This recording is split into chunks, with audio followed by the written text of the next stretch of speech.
Muitas pessoas têm tido seus sonhos destruídos pela falta de confiança absoluta em Deus. A Bíblia está repleta de exemplos de grandes sonhos cumpridos para a glória de Deus. Encontro com a Palavra é um programa escrito pelo Dr. Dick Woodward e narrado por Pastor Edson Bruno. Ouça e descubra verdades que lhe ajudarão no seu dia a dia. Com você, Pastor Edson Bruno.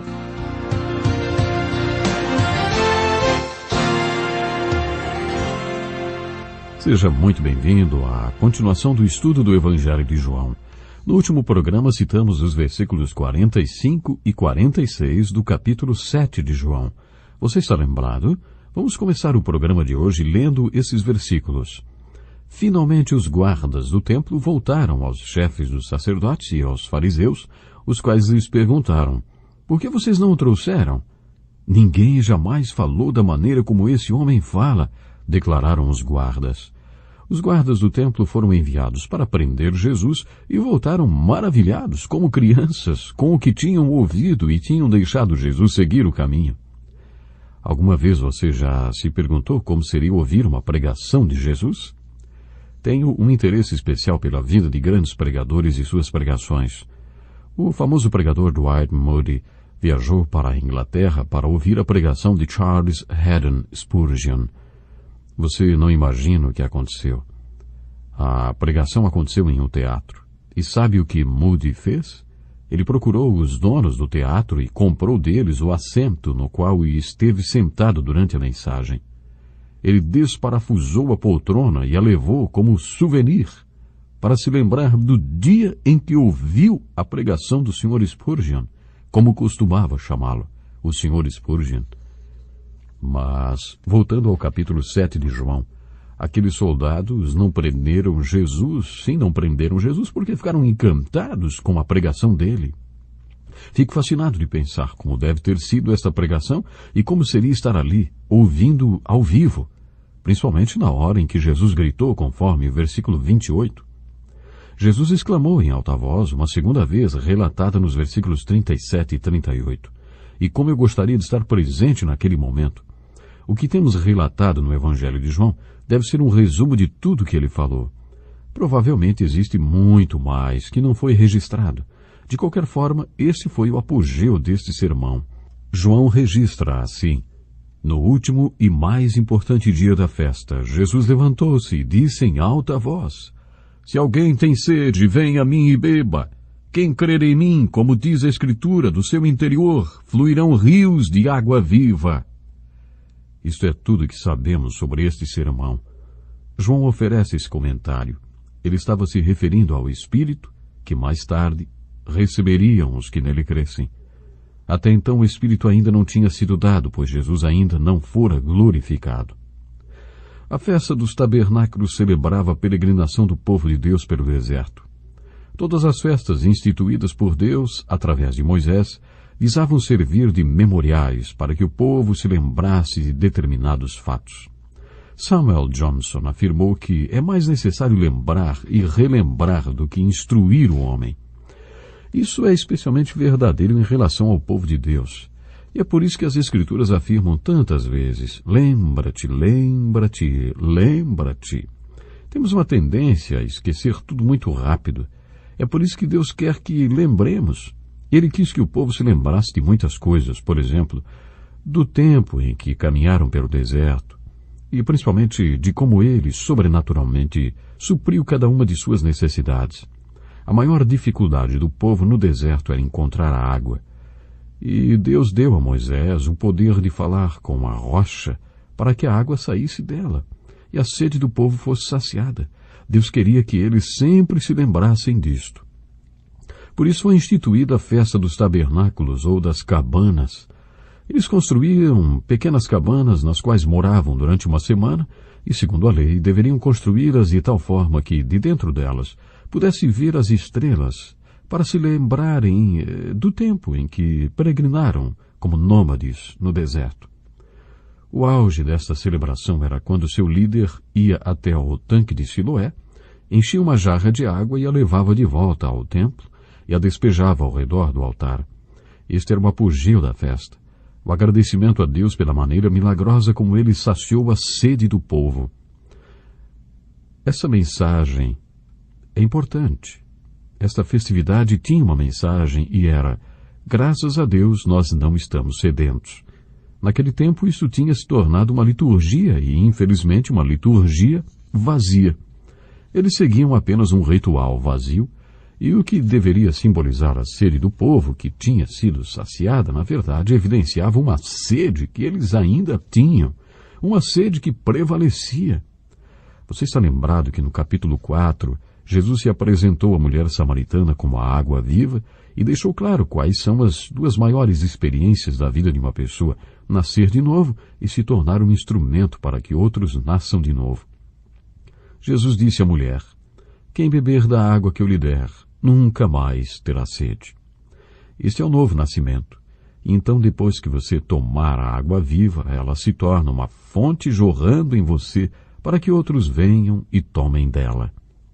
No capítulo 7, Jesus fala sobre esta mesma verdade, só que de maneira mais enfática.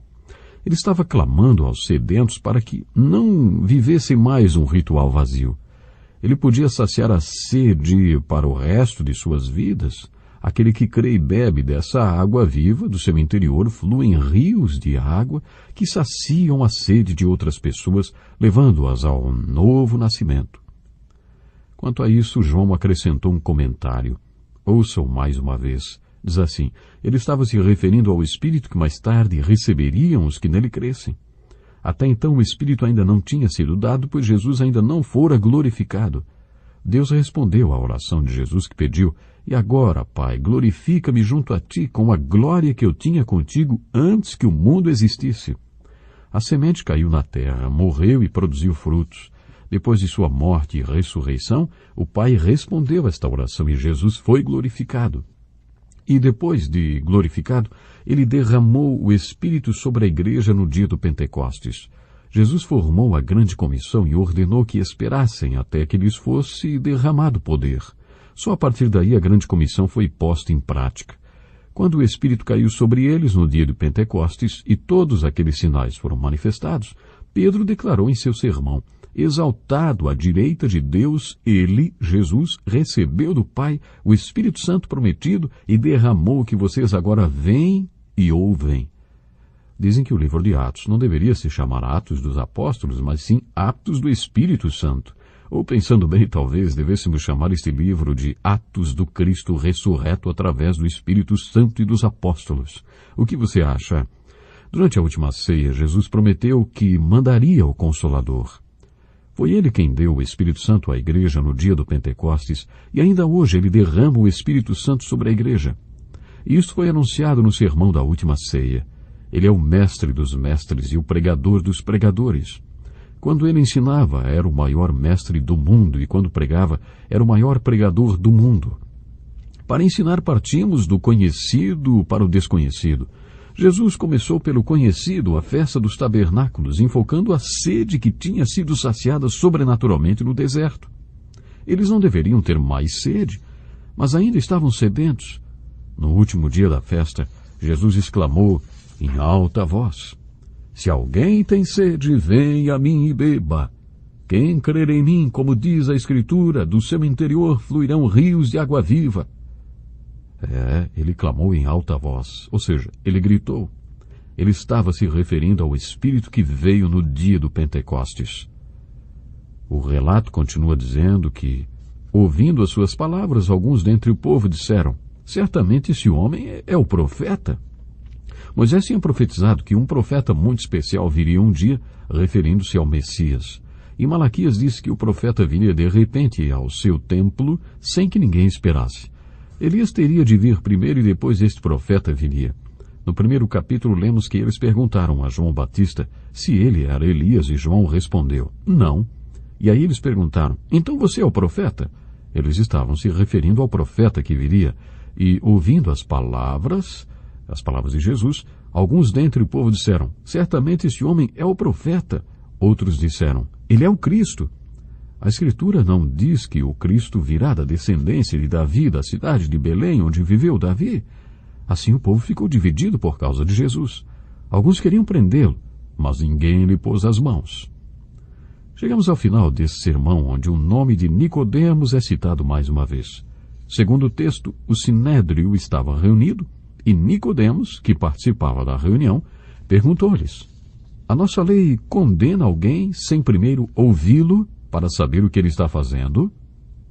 Vimos no capítulo 3 que Nicodemos já tinha procurado Jesus uma vez no meio da noite, lembra-se? Ele começou a conversa dizendo: Mestre, sabemos que ensinas da parte de Deus, pois ninguém pode realizar os sinais miraculosos que estás fazendo se Deus não estiver com ele. Nesse diálogo, Nicodemos estava fazendo uma pergunta. Ele não estava assumindo uma posição junto a Jesus. Mas no capítulo 7, ele estava falando com as autoridades, com os mestres da lei, com os fariseus, com o sinédrio, e fez a eles a seguinte pergunta: a nossa lei condena alguém sem primeiro ouvi-lo para saber o que ele está fazendo? Sabe que eles responderam para ele? Você também é da Galileia? Verifique e descobrirá que da Galileia não surge profeta. A hostilidade do diálogo continua, não é mesmo? Você não acha que estamos conseguindo traçar um ótimo perfil de Jesus Cristo? Você não está descobrindo retratos maravilhosos dele? Quem é Jesus? Ele é o maior pregador que já existiu. Ele é aquele que prega com tanto poder que deixou até os soldados que o prenderiam completamente maravilhados e incapazes de prendê-lo. Eles voltaram encantados e, como crianças, disseram: ninguém jamais falou da maneira como esse homem fala. Ele é aquele que pregou o grande sermão da festa dos tabernáculos sobre sede e sobre ter a sede saciada, e se tornar um agente através do qual outras pessoas saciam a sua sede. O que é fé? Fé é vir a Jesus e beber desta água. Fé é descobrir que, quando você experimenta um novo nascimento, sua sede é saciada e rios de água viva, não apenas um fiozinho de água, mas rios de águas fluem no seu interior. E desta fonte de água viva outros podem nascer de novo. Isto é fé. E o que é vida? Bem, vida é ter a sede saciada. E vida é viver dia após dia, semana após semana, mês após mês e ano após ano, a emoção de ser um agente através do qual outras pessoas nascem de novo. Este é Jesus, isto é fé, e isto é vida, de acordo com o capítulo 7 do Evangelho de João. Releia este capítulo pensando nas respostas a estas perguntas. E programe-se para estar conosco no próximo programa. Deus lhe abençoe e até lá.